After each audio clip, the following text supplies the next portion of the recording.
What's going on, everybody? It's Quan from the House of Truth podcast, brought to you by the Christocrats, where we biblically talk about everything from politics to pop culture and how we remnant believers should see these things and talk about these things in the public square, therefore representing the kingdom of God on earth as it is in heaven.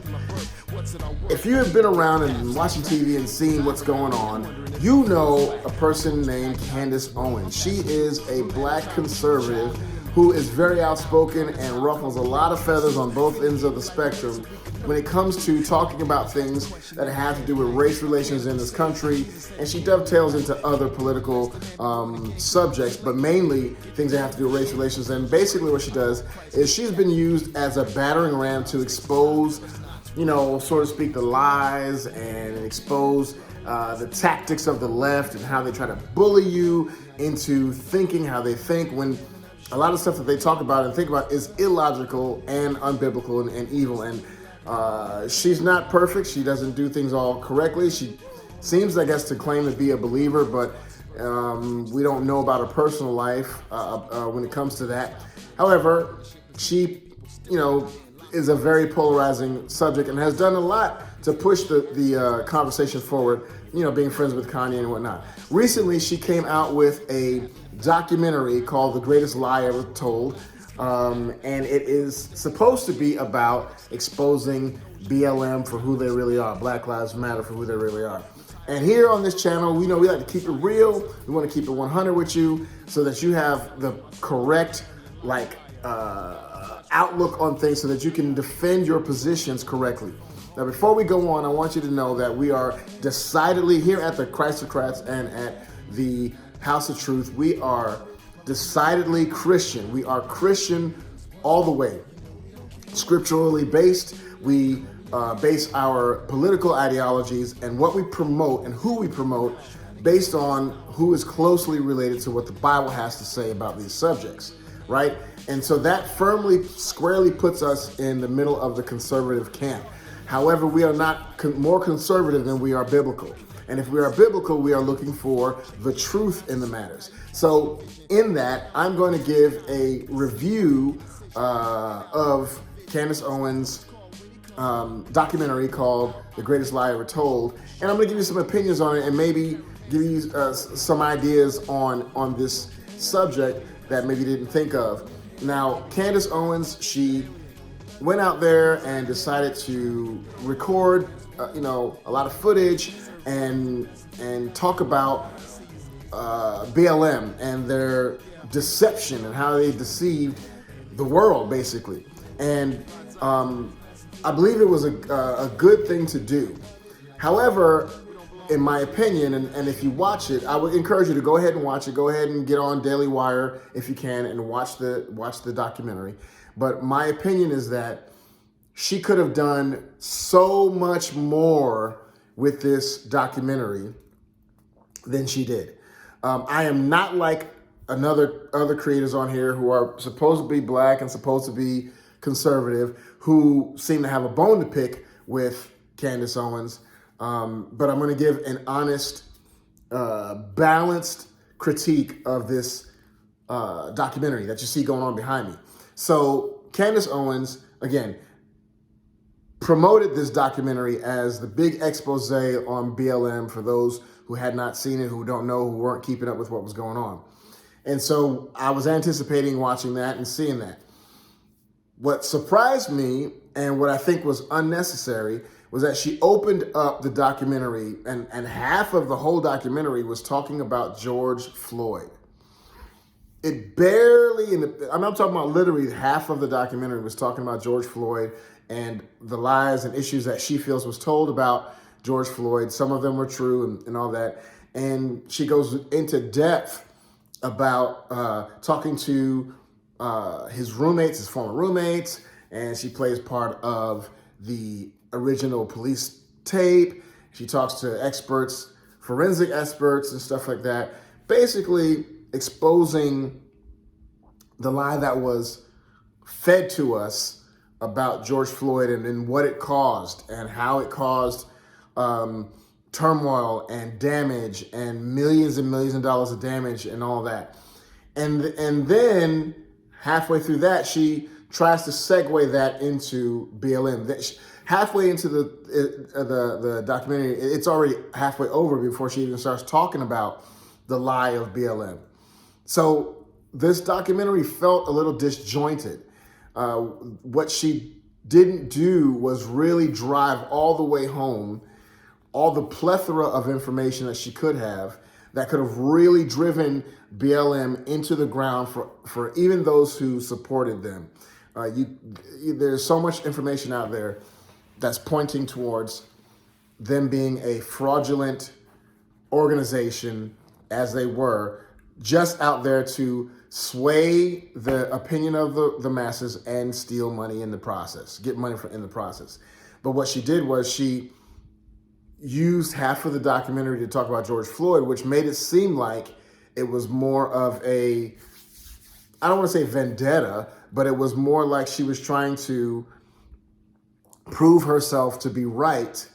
Because when George Floyd came out, she put out you see it right there, she put out a tweet talking about how we should not put George Floyd up on a pedestal, and we should not make him a martyr, which I agree with. I totally agree with that, because he was not someone that was a hero. Now, whether or not he died because of the knee in the neck, she goes into that, delves into that, and basically shows that he had fentanyl in his system, and that his heart was at a place where it was ready to explode with any kind of nudge over the edge. And the argument can be made that if he didn't have himself in that situation, then he wouldn't have been physically pushed over the edge for his heart to mess up and for him to die of an overdose of fentanyl. And she goes along and tries to prove how he didn't die of his throat being, choked out or whatever. There was no evidence of that. And she goes into that. So that would have been okay if that was its own documentary.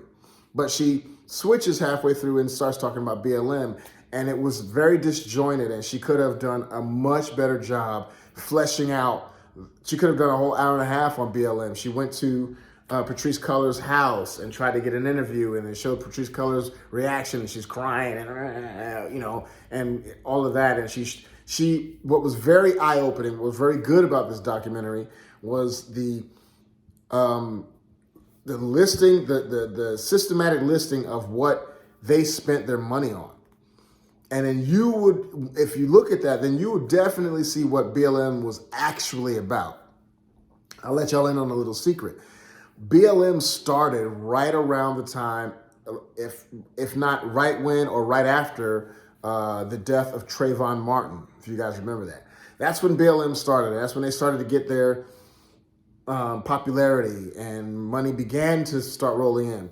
Back then, way back then, I was suspicious of them because, again, the left was lauding them. The left was lifting them up, and I was suspicious of them right then. So I went to their website when they first came out, and right on their website, in their About Us section, it talked all about who they were actually for. It talked about dismantling the patriarchy. It talked about dismantling the traditional black family, and that's what they were about.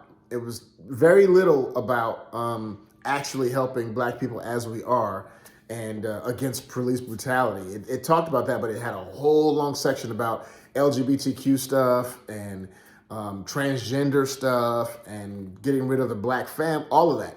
And so right then and there, years ago, I knew that they were a fraud. And she could have went into that. She could have went into who BLM has neglected and how. And she touched on it a little bit, but she didn't go deeply into it. So I don't think that it was effective as it could have been. And it did show a little bit of an amateur, an amateur approach to doing this documentary. And I think the next time or in the future, what we need to do is make sure that there's a definitive through line all the way through that drives a point home. They say that the public does not understand or cannot conceive or receive your point unless you say it like 7 times in 7 different ways. But you got to say it over and over and over and over again. And so she should have drove this point home from the beginning of the documentary all the way to the end. And, there are some people that have issue with her because she may have embellished in some things. And it looks like a lot of times that Candace Owens is out there to defend her name, although she says that's not what she's about, rather than the message. A lot of people call her a grifter. I don't call her a grifter. I don't know if she's a grifter or not, because, she has been consistent since she became a conservative. She's been consistent all the way through, back when she wasn't making any money till now. She's making a lot of money now, but before that, way back when she was on YouTube, she wasn't making a lot of money. So I don't really call her a grifter or not, but I do think that she approaches things sometimes with a gotcha sort of way of doing things, and it didn't lend for this to be as effective as it could have been. So should you go watch it? Yeah, I'd say go watch it, go check it out. Should it be something that we should hold up as a defense or as something that we can use as a reference for what we have to say about these things? I don't think so, because it wasn't strong enough to push the points home. And I think she could have done a better job. The producers could have done a better job at making it a cohesive thing, not half of it about George Floyd and the other half about BLM. So when you go ahead and watch it, go check it out. Tell me what you think about it. The reason why I reviewed this, because it's very important that we put out, as Christians and as conservatives, that we put out high quality media that people can digest and be, number one, entertained by, number two, educated by, and number three, motivated by. And we have to be able to touch their emotions. And she missed an opportunity, I believe, to really touch on the emotion that people would have of being lied to, which would motivate people to do something about it. And so y'all check it out. Tell me what you think. Leave your comments in the comment section. If you're listening to this on Spotify or any other podcast medium, go ahead and drop me a note. And y'all send me some stuff that y'all want me to look at and want me to review. But I said I would review this, and that's my opinion. So according to the Christocrats and the House of Truth, this gets like a 2 stars out of 5, I'd say. 2 stars out of 5. It is worth looking at, but it's not something that I would use as a reference when we are defending our positions. She could have done a better job. So go ahead and like and subscribe and follow us on all the interwebs that you can find, and let us know what you're thinking, what you're feeling. We are going to be doing a convention next year, 2023, called ChristCon 23, and you need to be there. We're going to be dealing with all this stuff there. We're going to have great speakers, great music, giveaways, and all that, but we've got a whole year to think about that. So I want you to make sure that you remember Hebrews chapter 10, verse 39 says that we are not of those that shrink back, because we are of the household of faith and we have truth on our side. So when it comes time for you to speak the truth, do not shrink back, speak the truth. And that's all I got for you guys, and we'll see you on the next one. Bible prophecies be jumping off and there's no stopping them. It's shocking when the ship is sinking and people still hopping in, locking in the sin is like swimming.